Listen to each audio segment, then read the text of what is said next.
各位早晨，歡迎收睇今節嘅天氣報告，我係譚曉晴。大範圍嘅衛星雲圖顯示而家廣東地區嘅天色係大致良好。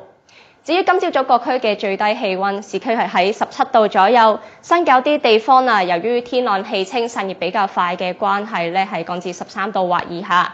天氣仲係比較涼，大家外出嘅時候就着多件外套啦。至於今日詳細嘅天氣預測就會係大致天晴，朝頭早清涼，部分地區能見度較低，日間咧係温暖乾燥，最高氣温會上升至23度。風方面會係吹微風，稍後會轉吹和緩嘅偏東風。聽日係除夕日，受到一股嘅偏東氣流影響到時雲量會比較多。而預料會有一道嘅冷風喺元旦稍後橫過沿岸地區㗎。受到隨後嘅冬季季候風影響元旦翌日同埋週末天氣會係寒冷㗎。所以展望方面我哋預計聽日除夕日會係短暫時間有陽光，而元旦會比較多雲夜晚亦都會北風增強，氣温會顯著下降。而喺隨後一兩日天氣寒冷最低氣温會降至11、12度左右㗎。咁大家要留意住呢個天氣變化，喺迎接新年嘅時候都做好保暖嘅措施啦。